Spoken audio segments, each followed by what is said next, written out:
Ghanaians are known for their cheerful temperament. Even on sad occasions, as in this funeral in the village of Teberebie, they dance.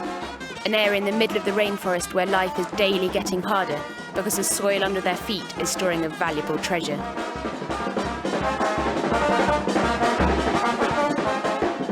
Gold. That cherished, precious metal is once again very much in demand.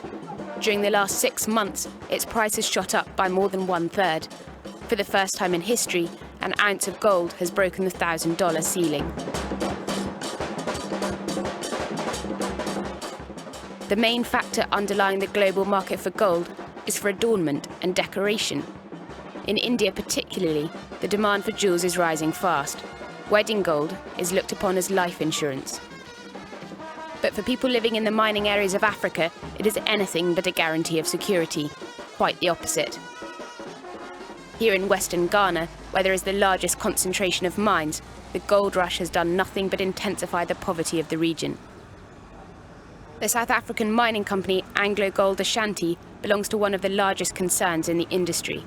It operates open-cast mining operations on a massive scale. As European journalists, we are very warmly received. The firm wants to publicise its expansion projects in the rich north. The World Bank supports investment in gold production, although a mere 3% of the profits made actually flow back into the national coffers of Ghana. We're all from South Africa. We're busy. We've got a year contract, and we're doing expansion project to the gold plant. So we're making the gold plant bigger to produce more gold for Ghana. Like she's saying, we lost our farmlands because of the mining. Where's your farmland? My farmland is at Teberebie. But did they pay you out? Yeah. Did they buy you out? The payment was not adequate. Okay, yeah. That I can't say. I can't answer that question. All right, so sir, you get from me. Okay. Meanwhile, 50,000 human beings have been subsumed by the mining industry. Gold for what? We need the land. You see, we are farmers predominantly. We are farmers, okay? So we need the land so that we can cultivate a lasting thing on the land. Like if we have coco, we have palm plantation. What is important to me is my land. My basic requirements, like my basic rights. We are talking about rivers being polluted. We are talking about land being destroyed. We are talking about forests that give us food. The mine operators did not buy or replace the properties of the local farmers as they'd promised. All the agricultural workers received was a paltry payment for one single harvest. What they lost was priceless. The fields in the depths of the rainforest are very fertile. Crops of bananas, oranges, cocoa beans could be indefinitely renewed. A plot of land a mere couple of hectares in area would be sufficient to supply an extended family with food for several generations, working alongside nature and the environment. Often the harvest would also provide additional income from the market. Teberebie is now practically a refugee settlement. When their ancestral habitat was taken over, the inhabitants had to move here. But the mining is moving ever closer. Stone walls up to 50 metres high block roads and rivers and deface the rainforest. Look at how the heap is around us. You can't get around land again unless you travel for about 6-7 miles away. If you cannot travel for that area, though, so that means you can't get anything for your children. You have to leave. As a gesture of compensation, the gold company installed water pumps. There is only one well with drinkable water. The others are dirty or polluted. You can't drink this water. When you put it in a cup, you can see some small particles inside. Even washing is not without its risks. Many people have been reporting skin complaints. There's our water.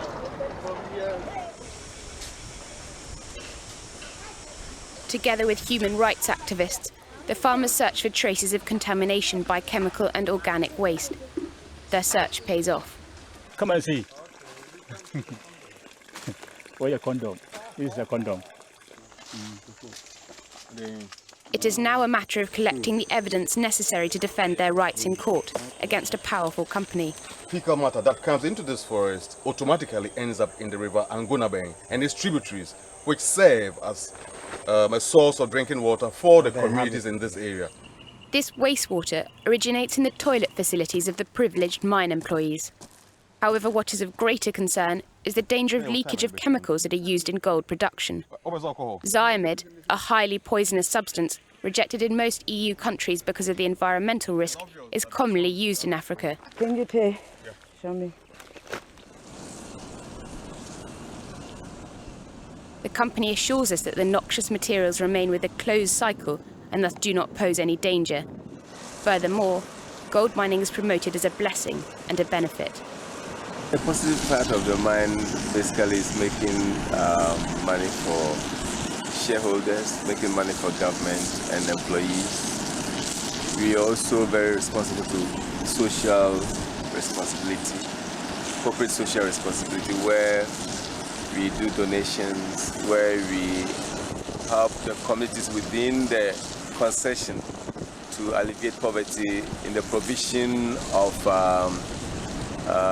alternative livelihoods in the area of agriculture, in the area of education. We, the youth in this community, are not having anything to do. So we are just here without doing anything. When a letter is being sent to them, when they see it is from Teberebie, they will not take you. We are sitting here and people from Accra, Kumasi, Takoradi are doing the job. Our mother and father cannot cater the youth so that they can get their school fees.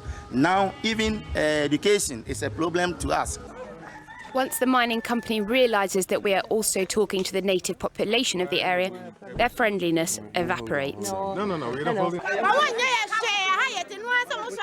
They try to prevent us from continuing our work. The farmers are indignant. They insist on their democratic right to free speech, an achievement of the last decade. But armed intimidation works.